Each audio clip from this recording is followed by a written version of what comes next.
coming to Yahweh, Bahasham, Yahweh Shai, Bahasham Rakakodash. Double honors to the elders and apostles of Great Millstone of Ruel. Salutations to the hopeful like brothers out there pushing this truth with all diligence and sincerity, risking your freedoms and your lives to do so. This is the brother Lahab coming to you with another lesson. The wonders of AI, man. Because we already know that the Heavenly Father set up this technology as a means of an end to Esau's kingdom. One, the internet being an outlet for us to preach this gospel, the unicorn.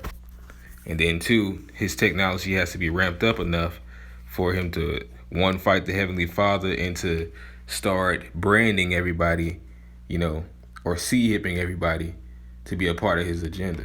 But I'm going to get a few scriptures on it before I open it up.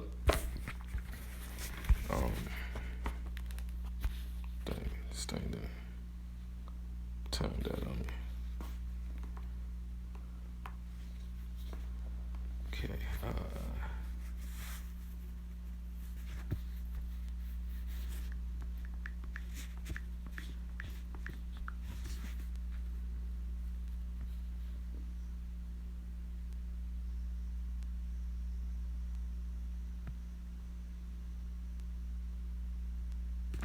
This is Job chapter 39, verse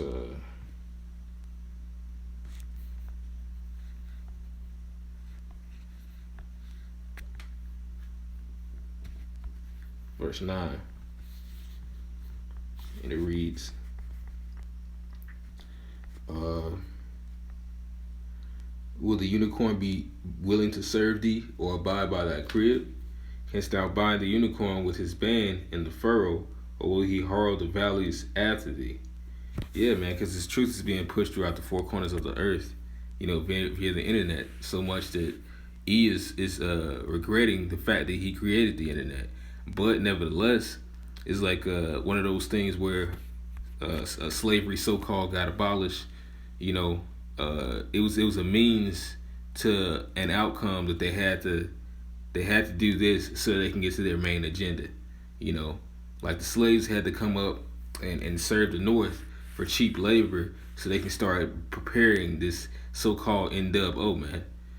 That's what he's always been about. I spoke about parts of his agenda in my last video I did, as far as what he did to the household, but it's all about forwarding this agenda so that he can keep everybody linked and upload it. He wants to upload everybody's mind to his system. It's a part of him being like the Most High. All right. And it's a couple little things I'm gonna get out of this, because it's really just showing you that he's hopping on that consumerism type of mindset that people have to want something. Since I said that.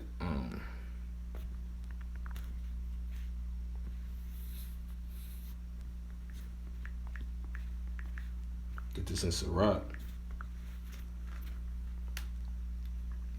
Because anybody who's a salesman, they know the push of how somebody would use a high sense of urgency to make you want to get this, to make it seem like time's running out, make it seem like it's important that everybody's getting it, that you're missing out if you're not a part of it. Or as it says, if you are not using AI, you will be left behind. 8 tools to finish 4 days of work in 3 hours. So how much more if this was inside of you? But this is Sirach chapter 14.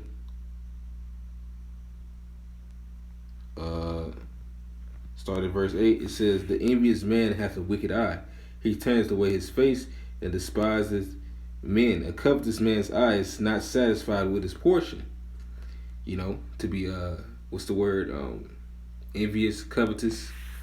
It says, and the iniquity of the wicked drieth up his soul.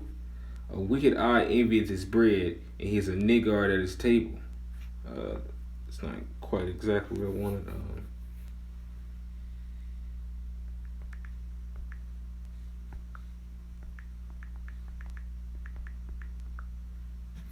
All right, yeah, it's Sirach 31:3. It says, remember that a wicked eye is an evil thing, And what is created more wicked than an eye?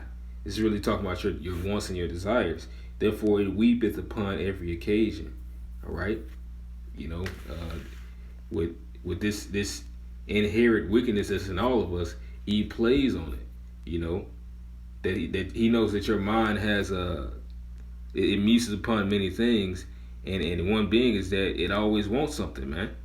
You know, which is a wicked thing that all people have in them, and in this society they don't rebuke those types of thoughts. You know, they go on as if those things are nothing.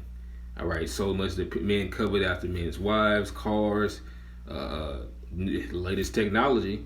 You know, the new smartphone that's coming out. You know, these are the things that he uses for his agenda. All right.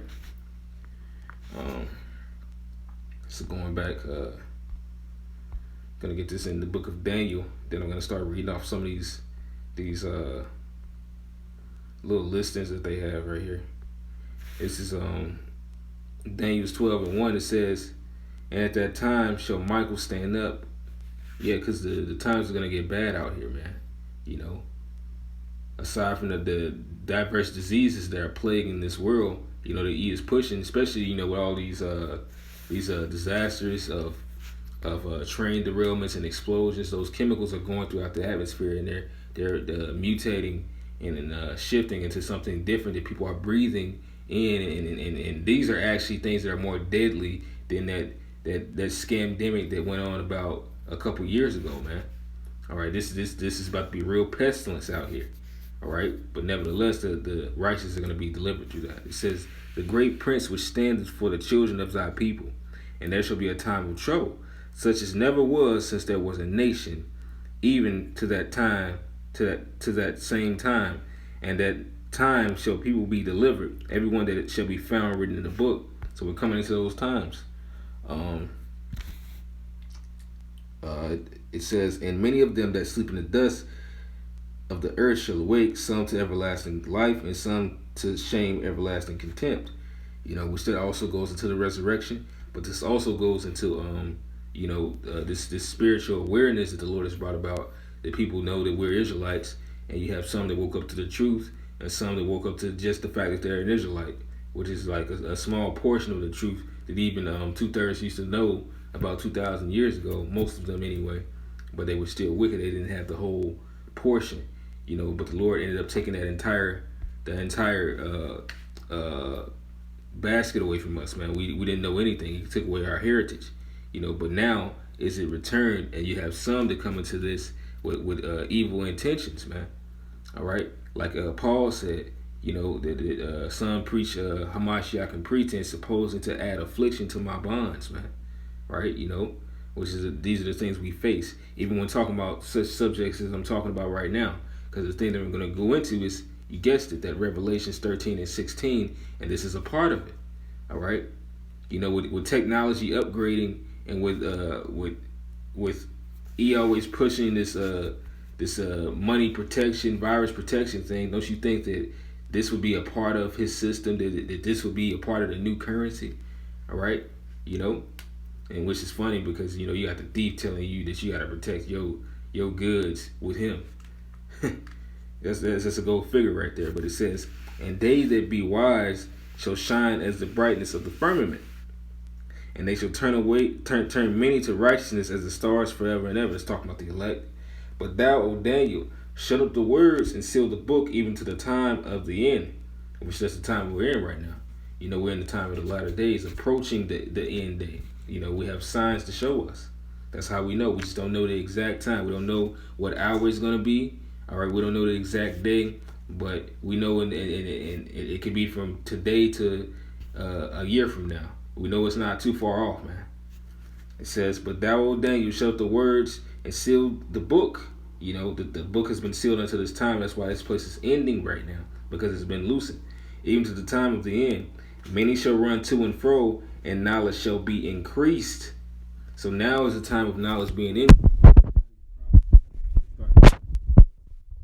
Today's technology, we want to the scriptures. You know, far as what can you put inside someone is going to cause them to be able to buy and sell. All right.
Lord said it first. The prophet said it before you start putting it out there, man. This is 2 Corinthians chapter 2, verse 11. It says, lest Satan should get an advantage of us, for we are not ignorant of his devices. So we know that this is this guy's MO. Yeah, it's funny he puts this stuff out here, but guess what? When these things start coming out, and when the world starts to come against us, everybody's gonna believe it because they're wicked. All right. As a matter of fact,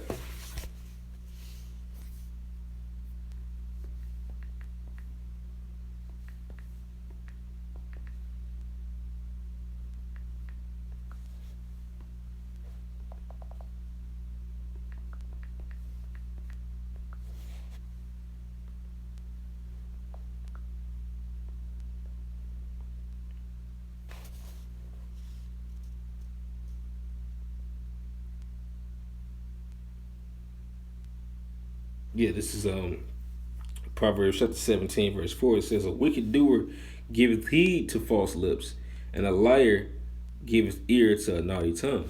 So, at the point, anybody who falls for the okie doke, you were meant to, and that was something.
pros and cons of making any decision in just 10 seconds. And it's funny because I seen this one movie. It was on Netflix. I forget the name of it. And this guy, he basically had, it was the future. You know, they were showing you that people had took these implants and the economy was still terrible. But he was a bounty hunter. And I believe the implant that he had in his head was called a Craig or something like that. So it helped him make better decisions, and it can also view through his eyesight to see things that he could not see. You know, and sooner or later, this is going to be the same technology. This is going to go from this to being on your phone and on your computer to being inside of you. You know? Well, don't you want to think better? Come on, man. We got to evolve somehow. You know? Be a part of the solution. These are the type of tactics that E is going to try to push, man. And once again, that buying and selling thing, man. You know, here's a quote from Benjamin Franklin, you know, just to tie this in together. It says, a man thinks he is buying pleasure when he is really selling himself to it. Right? I'm going to get a couple scriptures to defend this fact, man. Because even Yahweh Shai said this, you know, which most of these presidents, hey, Benjamin Franklin was wicked as hell, but he knew that the scriptures were true. You know, he knew, because this is actually directly from the scriptures. This is St. John chapter 8, verse 34. Yahweh Shai answered them, Verily, verily, I say unto you, whosoever committeth sin is the servant of sin. All right? So you're running to your pleasures. It's in a way that you do serve them, man. You know, buying money on, you spending money on drugs. You know, all you do is get drunk. You spending your money on fucking whores every week, man. All right? You spending your money on shit you don't need.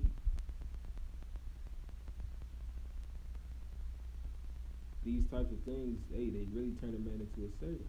Because you done worked all that hard labor just to turn around and give it over into something that's going to eventually destroy you if you do it in excess. You know, which, hey, it's funny, I was just looking at what Elon Musk said. He tried to, you know, defend drinking, which it was true. You know, everybody, he said, if you realize that alcohol is poison, then you're basically doing good or something. So, you know, to trade a little poison for a little health isn't bad every once in a while. It's really I forget the word, not a victory, but it's basically it's like a celebratory thing, which, you know, he used a lot of grease, but hey, in all honesty, it's true. You know, the scripture talks about temperance, man. You know, but once again, the devil being the devil, he hops on people's on their flesh, I'll say. He hops on your flesh and your emotions, and he sensationalizes the things that you want and desire, putting them in commercials. You know, you see these men drinking Coronas. Next thing you know, a bitch with her ass all out in a bikini is walking by, and she passes in the beer. Some unrealistic shit. Because although they're not saying that, you know, you're going to be able to acquire this beautiful woman if you drink this beer, it entices you to want to do it. And that's what this devil does, man. Right? He uses your own mind against you.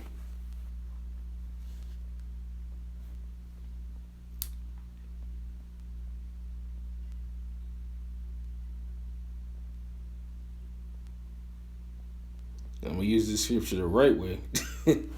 You know, the scriptures that the some men err in.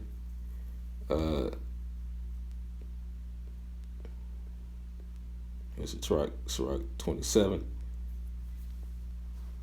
It's Sirach 27:1. It says, Many have sinned for a small matter, and seeketh for abundance will turn his, it's like, and he that seeketh for abundance will turn his eyes away. That insatiability, you know, being insatiable. It says, as a nail sticketh fast between the joinings of the stones, so doth sin stick close between buying and selling. Now, once again, it doesn't mean that sin is the mark, man. But the wantonness that people have when it comes to what buying and selling causes them to sin, because they will literally do anything to get their desires.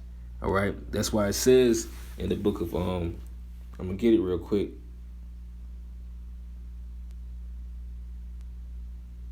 This is 1 Timothy.